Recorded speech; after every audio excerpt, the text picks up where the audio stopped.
When audiences went to theaters to watch Fantastic Four: First Steps, their excitement while waiting for the film to start was unexpectedly replaced by an explosive reaction when the first trailer for Avatar: Fire and Ash was screened. With its signature top-tier visuals, the world of Pandora became even more enchanting when elevated by IMAX projection. 1 week after this impressive release, the third Avatar project finally uploaded its official trailer online, revealing the intensity of fire and ash, which James Cameron passionately described as the best Avatar film ever made. In this video, let's join Film Crack Review to recap the intriguing details embedded in the trailer, predict the potential storyline, and analyze the key characters. Without further delay, let's get started. Fire and Ash. Just as James Cameron wove together all the suspense in the first Avatar sequel through the title The Way of Water, the third installment of the franchise also encapsulates its full intensity in the concise title, Fire and Ash. Fire and Ash seems to be at odds with everything Pandora stands for. It is extreme, symbolic of hatred, and if in the first two films, the Sky People and their insatiable greed were the threats that forced Pandora to unite in resistance, then with Fire and Ash, James Cameron is about to script a war among the Na'vi themselves. Here, we can no longer view the Na'vi as subtly as what they once were. The line between protagonist and antagonist becomes blurred. Yet at the heart of it all, Jake Sully's family remains the central force behind every conflict. The war with the Manquan clan.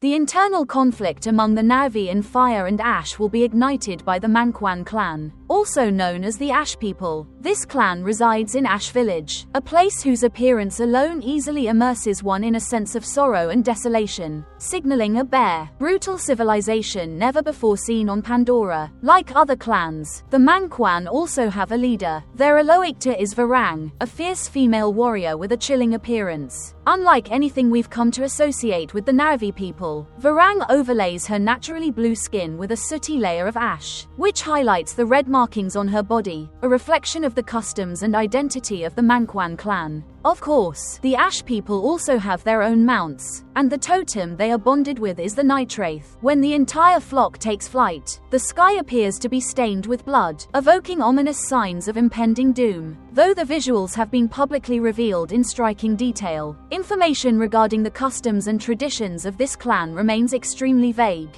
According to what's been gathered online, the Manquan clan originally lived by customs and beliefs not so different from those of the Omaticaya. However, a catastrophic volcanic eruption struck, burning their ancient tree and village into a desolate wasteland, engulfed in a haze of ash and smoke. From that moment, the surviving members of the Manquan clan developed a deep resentment toward nature. One great disaster was enough to challenge their faith and make them turn their backs on everything the Na'vi have always cherished, including the Great Mother Awa. In contrast to the quiet yet peaceful and cleansing nature of water, blazing fire became the core element of the Ash People's culture. Over time, that fire only deepened the clan's gloom and hostility toward the world around them. In the early concept artworks that were released, members of this clan commonly share a gaunt, haggard appearance, a physical expression of survival and desperation, creeping through a Pandora that is otherwise majestic and dreamlike. Fundamentally, sharing and mutual support are indispensable parts of Na'vi culture as a whole. The fact that the Manquan clan has been cast aside only further proves how threatening they are perceived to be. Truly, to be rejected by the Na'vi, one must have gone to extreme lengths. From this unusual context, some speculation has emerged suggesting that the land ruled by Varang is a refuge for Na'vi who have been cast out or exiled from their clans due to their own mistakes. There is hope that the Manquan are united by the idea of offering individuals a chance at redemption, rather than collectively harboring evil. That would be far too cruel a fate. In The Next Shadow, a 4-part comic series set 2 weeks after the battle at the end of the first Avatar film, Atayo, Artsit, and their son Arvik are exiled from the Omaticaya clan as a consequence of their failed assassination attempt on Jake Sully during the First Blood ritual. The three set out in search of the Manquan clan, hoping to be accepted despite their dark past. In the end, Arvik chose to separate from his parents and follow his own path, while Atayo and Artsit will need Fire and Ash to confirm whether they were truly accepted by the Ash People or not. Your goddess has no dominion here. According to the preliminary synopsis of the second Avatar sequel, Varang plays the role of the antagonist in the film, forcing Jake Sully to do everything in his power to protect his family from her wrath. As a result, many scenes of Varang fighting, playing with fire, and growling with menacing claws are repeatedly emphasized throughout the trailer. Even so, the most striking moment is undoubtedly her crazed expression as she threatens Kiri, "Your goddess has no dominion here." Clearly, this is a reference to Awa, the All-Mother, with whom Kiri possesses an unusually strong connection, even deeper than that of a seasoned Sahik. In Avatar, The Way of Water, Kiri began to awaken extraordinary abilities. Yet the Manquan clan does not worship Awa. So when the time comes, how will the Great Mother intervene to protect the girl from Varang's fury? An enraged Neytiri.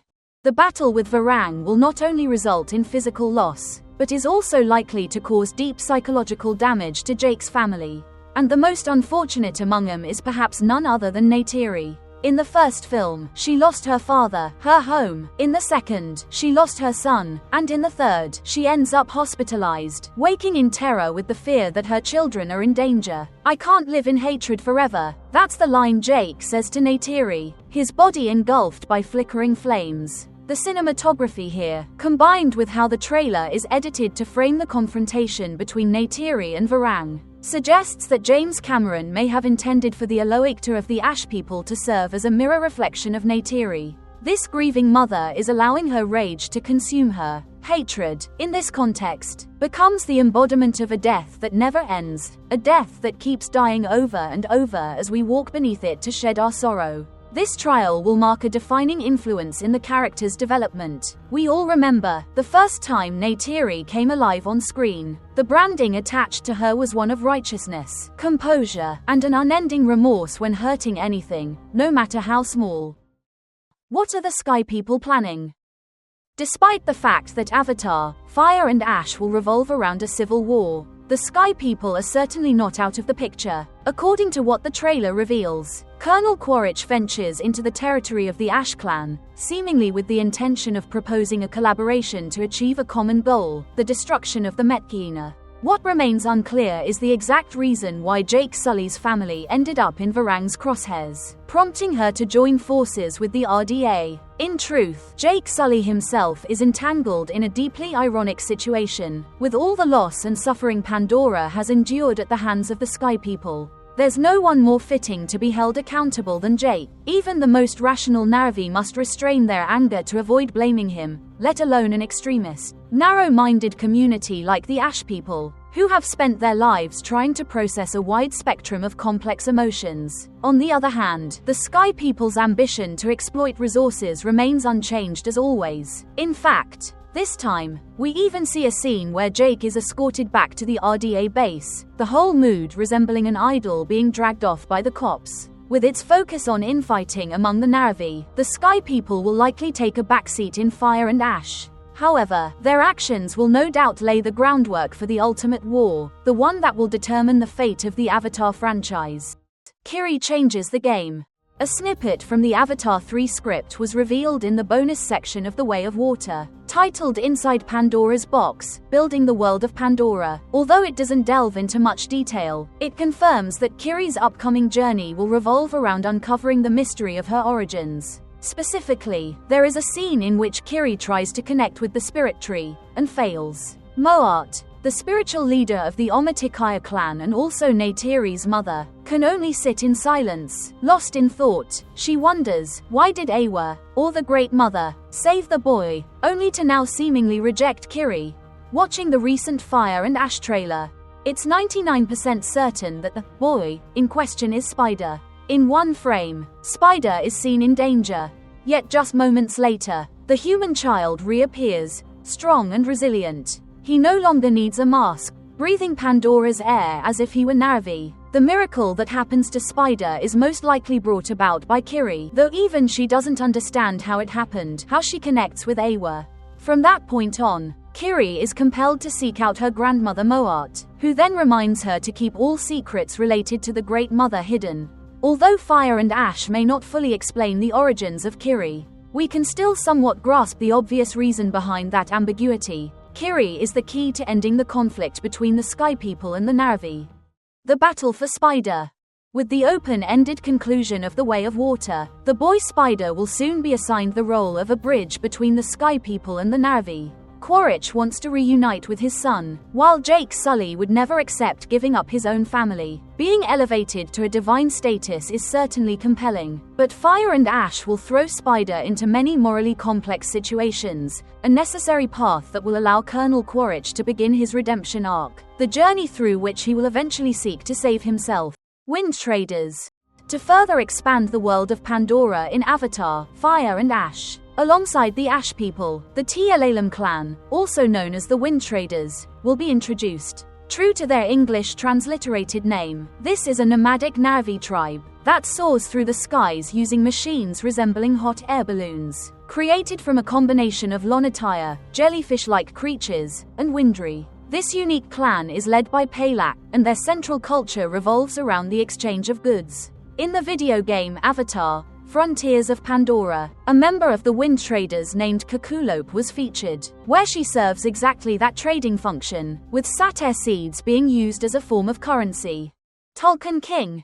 Not only does the trailer introduce new characters, it also features a brief return of Payakun, the Tulkun who bonded with Loak in the sequel The Way of Water. Surprisingly, a massive, pierced Tulkun makes an appearance to visit Ronal and Tonawari. Its appearance, along with the context of the encounter, hints at a royal status, possibly the Tulkun King. The reason behind this development, however, remains a mystery.